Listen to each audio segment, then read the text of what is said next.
Buen día a todos. Hoy hablaremos acerca de la aproximación del estado estacionario.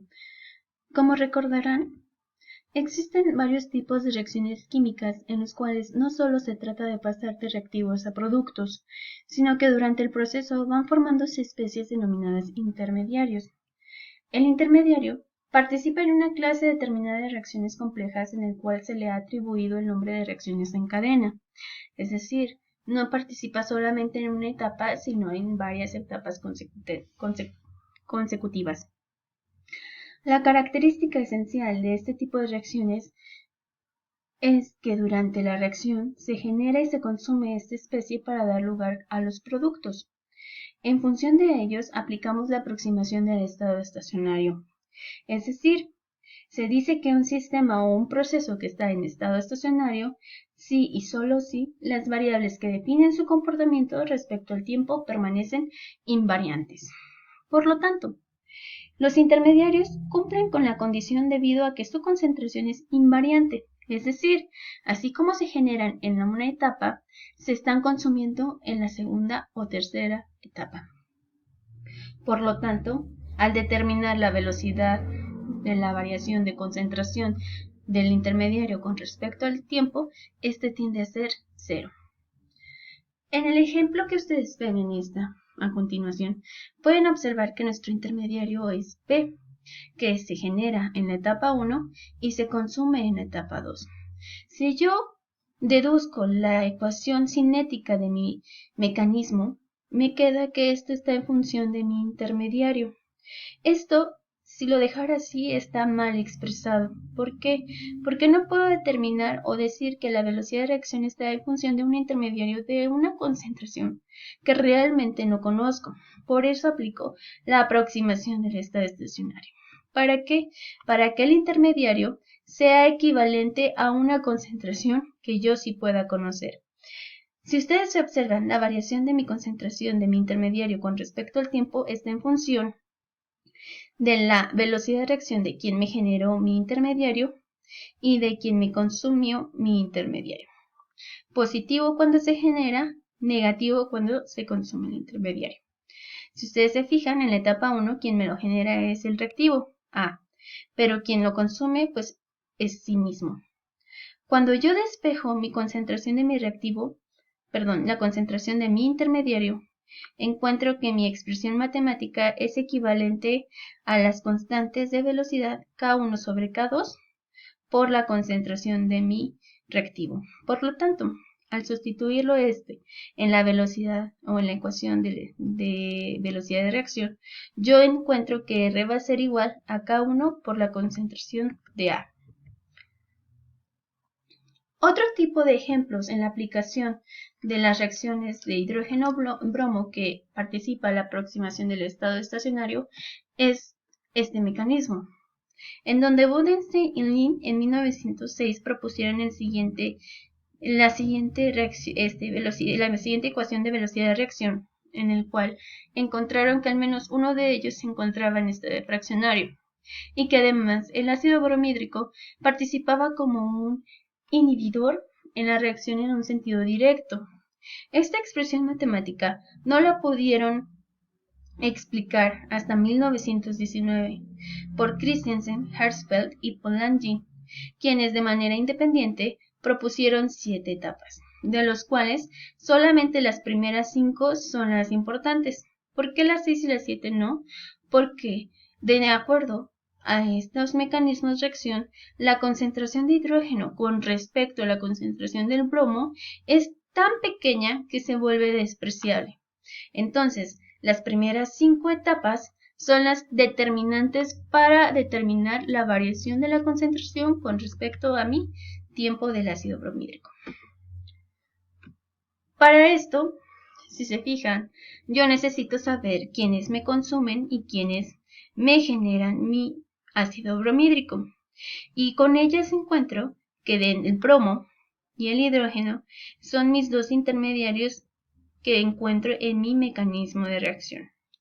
La variación del hidrógeno con respecto al tiempo encuentro que en la etapa 2 es en el único que me genera el hidrógeno, pero en la etapa 3 y en la etapa 4 ambos me consumen el hidrógeno.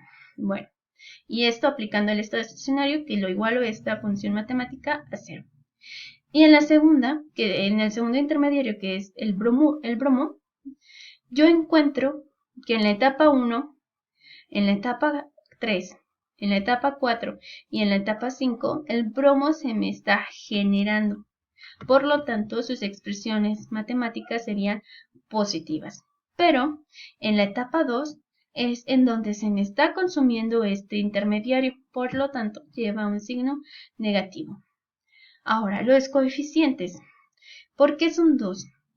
En la etapa 1, el coeficiente 2 se explica porque tengo, a partir del bromuro, se me generan 2 átomos de bromo. Por lo tanto, tengo que expresar este 2 delante de la constante de velocidad de la etapa 1. Para la etapa 5, si observan ustedes, es una reacción bimolecular, en el cual, al ser bimolecular, el bromo es de orden 2. Pero este coeficiente 2, se explica porque al evaluar el número de colisiones que se puede producir por un intervalo de tiempo, cuando dos moléculas son iguales, es decir, son de la misma masa, de la misma concentración y del mismo radio atómico, quiere decir que entonces estas moléculas van a colisionar 2 veces el número de estas mismas. Por lo tanto, delante de la constante de velocidad se expresa el 2. Entendiendo esto, yo entonces aplico una suma-resta de ecuaciones para determinar la concentración de mi intermediario, que en este caso sería del bromo, que sería igual a K1 por la concentración del bromo sobre K5, y todo esto elevado a la 1/2. Obteniendo la concentración equivalente a la del intermediario, entonces me dedico a buscar la del hidrógeno y aplico la misma operación. ¿Sale? Nada más que aquí, como ya conozco la concentración del bromo, solamente me encargo de sustituir en la ecuación de la velocidad de reacción del intermediario, obteniendo el siguiente resultado de aquí, como ustedes lo pueden ver.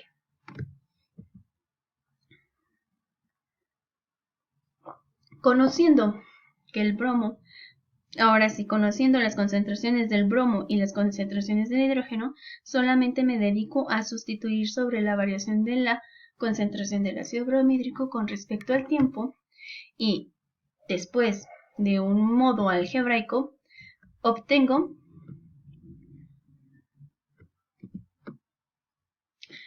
la ecuación del ácido bromhídrico con respecto al tiempo. Y si se fijan, es la misma expresión que determinó Boldenstein y Lind en 1906. Por lo tanto, lo único que varía es el 2K2 y el 1, que realmente para ellos en su expresión matemática son constantes.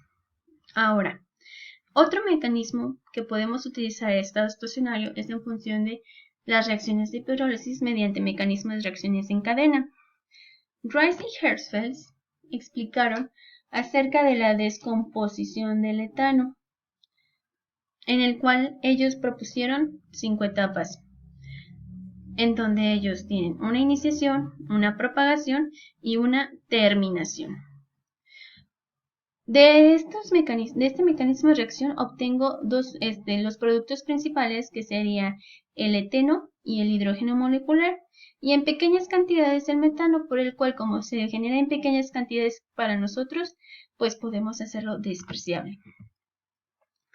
Como se está consumiendo el etano, entonces es una velocidad de reacción negativa porque estamos hablando de un consumo.